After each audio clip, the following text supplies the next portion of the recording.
Let's start off with that. That's how I always start. Welcome to Let's Talk About It. I know. The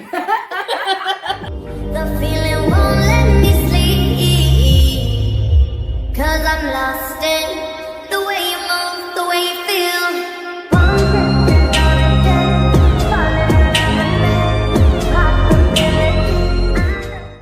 Grateful day, and welcome back to another episode of Let's Talk About It podcast. I'm your host, LaShelle Deneen, and today I have a very unexpected guest. And long story short, she's very cool, very chill. We actually connected like right off the bat, okay? And she has decided to grace us with her story, okay? So I'm gonna let Robyn introduce herself and tell us a little bit about her. Okay, hi, I'm gonna keep it short. My name is Robyn. I'm 25 years old and I'm from Chicago. And right now I'm just living my life, being happy and blessed. And yeah, gonna get into it. Okay, so she wrote Connect 4. I've never met a person who just traveled with games. It's a mini Connect 4 too with that. So she just suggested that we sit here and play Connect 4 while I get a little bit into her business. Okay, so we're gonna jump right into it. So Robyn, like you're stating, you're 25.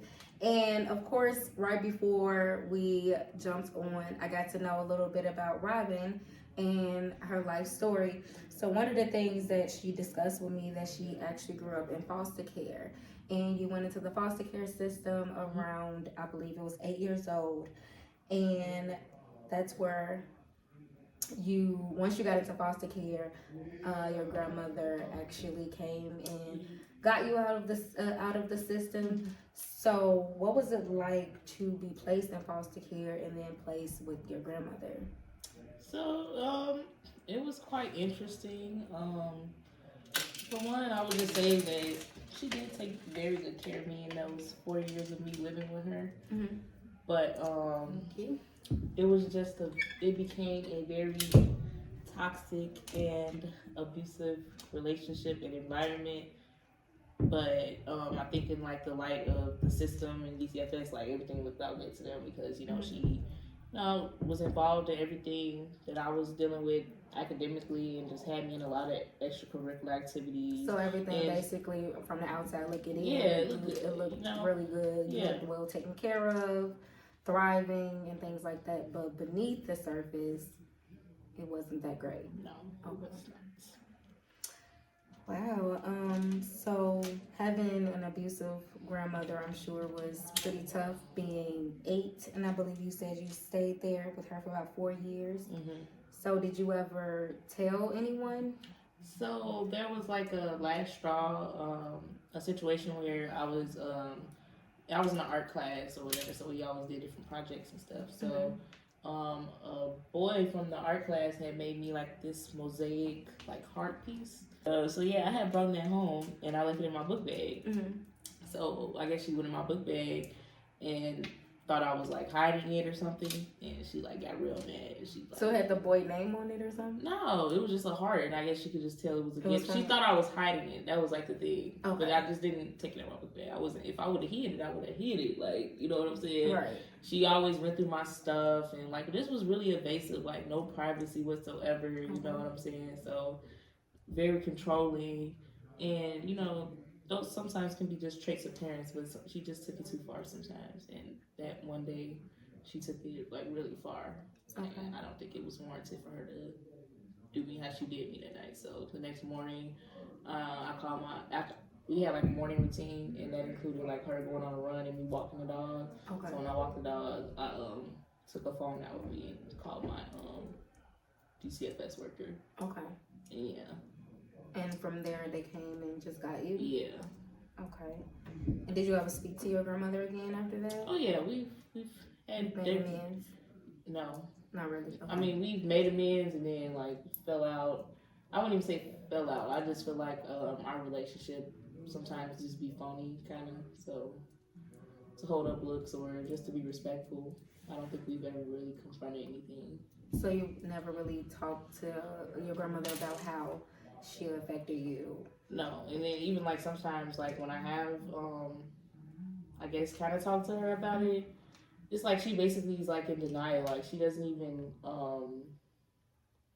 admit or anything, saying like that she did do that. Like So like no accountability. yeah, she even Okay. told me one day like, you know, I ain't do nothing to you. Wow. Like yeah, just blames me. Like oh, I could have lost my nursing license and all this other stuff. And I didn't want that for her. I just didn't want to be there, and I felt unsafe. And there were also other things that were going on that I'm not going to talk about. But yeah. Yeah, pretty bad. Yeah. I mean, but kudos to you for actually getting the courage to call for help, you know, because a lot of times growing up in our type of homes and you in foster care, and that was your biological grandmother, correct? Mm-hmm. Like, you know, we don't talk about things. What happens in this house stays in this house. Yeah, I'm sure you've exactly heard that how before. it is. Right, and you're as a child, you might be a little confused because you're like, but this is hurting me, you know, like I can't say nothing. I'm not supposed to say nothing because I've been taught that I don't speak about things that happens in my household outside. And for you to be that young and like, hey, this is not right. This does not feel good. I got to get out of that situation. That was a lot of courage that day to get you out of that situation, and that pushes you from now leaving grandmother's house around at the age of like 12, right? Yeah. And you went into your first foster home. Yeah. And how was that experience? That was interesting as well.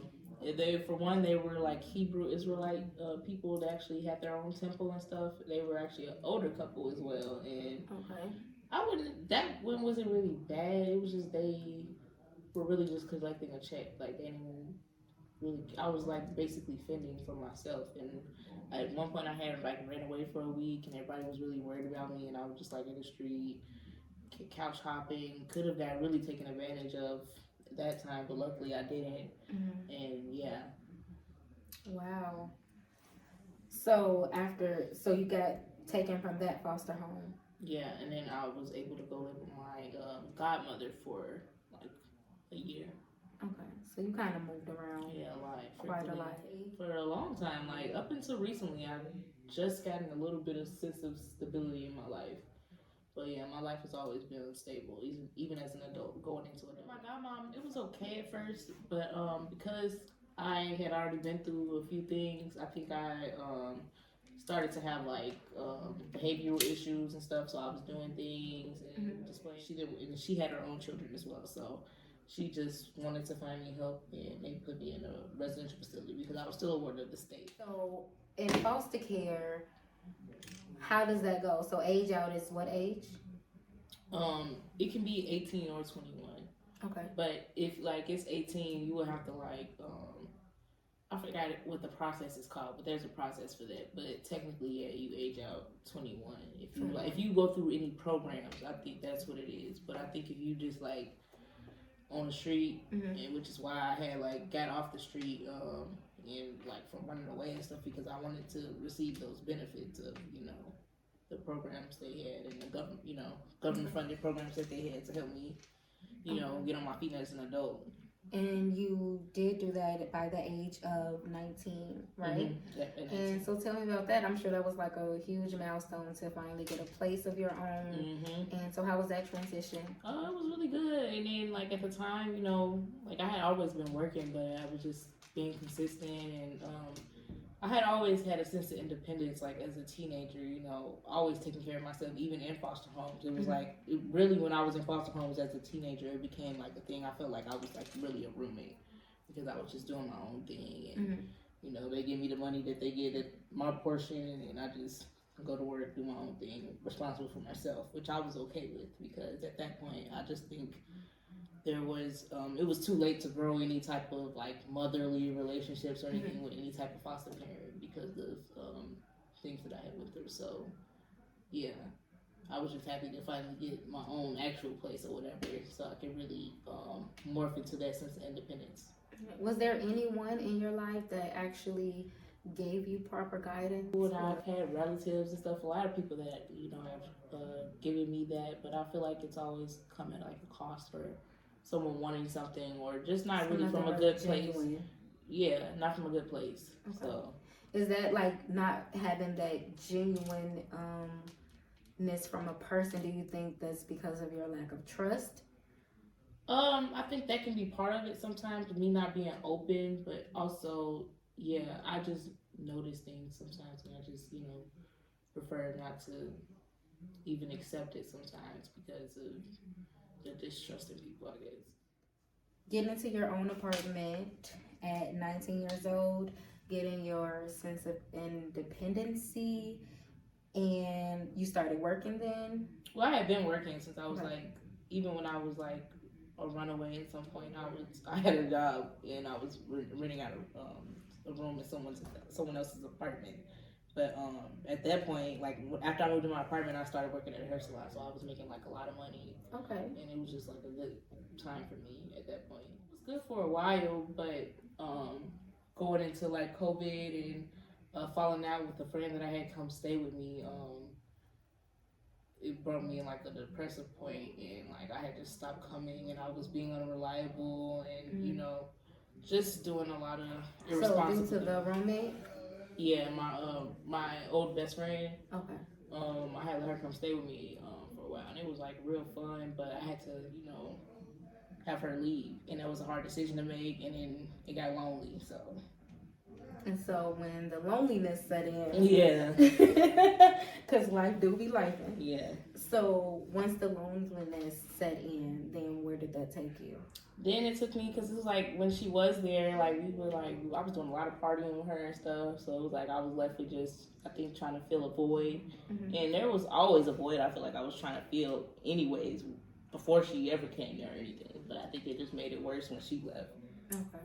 And then also partaking in drugs, ecstasy pills and stuff. I don't think that made it better. So I was just always like, that was heavy. Feeding a high, just stay lit, and get that chance to just be a kid or a teenager how they usually would with a parent. Like I just had to go, you got to take care of yourself. You was basically in survival mode. Yeah. A lot of your life. Yeah. So you never really got to experience the real joy of childhood. Yeah, pretty much. What is something that is like a defining moment in your life where you knew like I deserve better? A couple years ago, I found myself in a situation like at the apartment because I was being irresponsible. I couldn't afford my rent anymore because I wasn't working at the shop. I had a fast food job as a manager, so I ended up moving out and renting a room from my old foster parent. Mm-hmm. Then ended up getting into a whole thing where I went to Indiana with some people, and that didn't work out. People? Yeah, well, I knew them from my foster parents. I wouldn't call them family, but because I had knew them for a while, I kind of. They was going. I thought I could trust them or whatever, but it just ended up being a situation that had been for me a lot of times being in foster homes, like where I'm like outcasted or singled out, and I'm pretty much alone. You know what I'm saying? And it was kind of hurtful because I had been vulnerable enough to, feel like I was up. So I went to Indiana, and then so that didn't work out. So I actually got away from those people and rented a room from somebody in Indiana while I stacked enough money to get out of there or whatever. So you seem very resourceful. Yeah.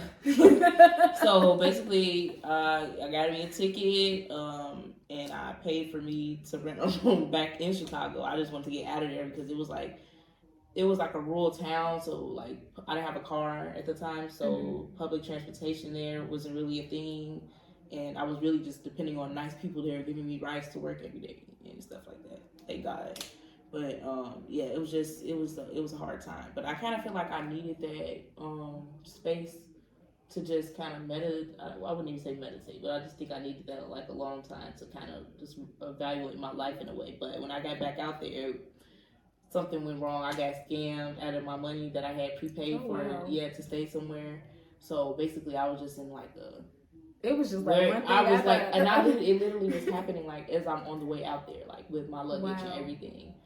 So basically, I go to the guy that I was last talking to when I was in Chicago, who I really loved, but I know he wasn't like that for real with me. I know he was like.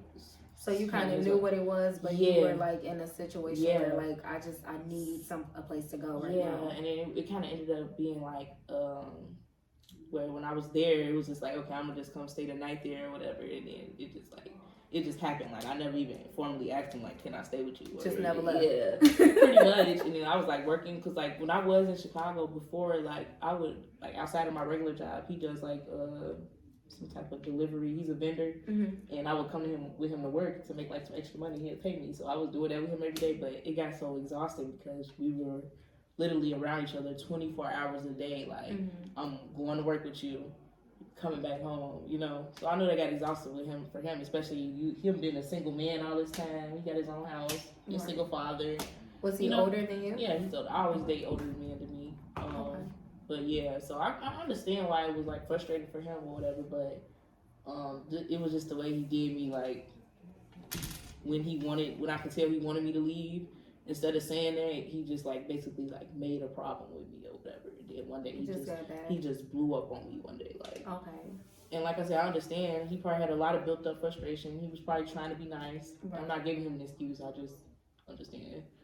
Like, you can kind of see it for what it was. Yeah. I mean, you also was going because you needed a place. Yeah, because I wouldn't, like, make the decision to go live with a man, like, just like that. Like, it was just a means to an end at that point. Yeah. Okay. So, after that situation, you just was like... Yeah. I'm like, I can't let this happen again. Like, I can't just... I want something better for myself. Yeah. I can't be vulnerable like I was with those people. Like, that was my last time doing something like that. I was trying to find an easy way out, I feel like, when I had lived with them. Okay. Into fixing my issues. At least you know that some people, it's hard for people to take accountability when things go wrong in their life. It's always, it's because of this, or it's because of that, or they did this, or that. No, it's, you make choices, and sometimes we don't make the right choices, and we still have to deal with the consequences of that choice. And for you to take accountability, that's when growth starts to happen. Like, no, it's not just because I was out here, because, I mean, like, being in foster care that early could have let that just diminish you. You know what I'm saying? Because even through all of that, you still had a choice to persevere or give up. Yeah. Those really are the only two choices you have. I can't lay down and just take it. And that's good. Good for you. She just couldn't lay down and take it. Okay. And life, and that's the beautiful thing about life, because a lot of times we may feel like we don't have a choice, and there are many times where you definitely have a choice, and one is more heavier than the other, but at the same time the choice is yours. Yeah. People don't realize you do have control over your life. It's all about choices. It's really about choices. Some of them are hard, but very hard. Very hard. So now fast forward, mentally, how are you? I think I'm doing pretty good. I of course still have my challenges that I'm still facing and I'm going to get through. But I think I'm in a really good spot. I'm just learning to appreciate what I do have, but also being comfortable and okay and stable, like, and just in a safe situation. Like, I think that's my next challenge is, okay, now that I am in a stable position, instead of just doing what's safe, I need to learn how to take some risks to better myself. Okay, so basically kind of stepping outside of your comfort zone, being more open. Because I'm sure going through some of the things you went through, trust was definitely low. Yeah. Just trusting that you can actually meet genuine people. And it is a lot of genuine people out here, but sometimes you will never know if you're not open. Know. Sometimes just saying hello, you know what I'm saying, can open so many different opportunities. But sometimes people don't even take that chance. I speak to a lot of people like every day. I'm just that type. I be trying to bag people groceries at the grocery store sometimes. Like, it'd be crazy. I do too much. That's just me. I'm a little extra. I have my moments where I'm extra. I'm a little extra sometimes. But we didn't even get through Connect 4. That's crazy. Yeah. We just got done talking. It got real. I was really invested in the conversation. And as unexpected as this was, it was a great pleasure. Thank you. I enjoyed it. Robyn, for coming. And coming on. It has been a pleasure. Thank you so much. And thank you guys for tuning in. If you made it this far, please don't forget to comment, like, and subscribe. And see you next time. Bye.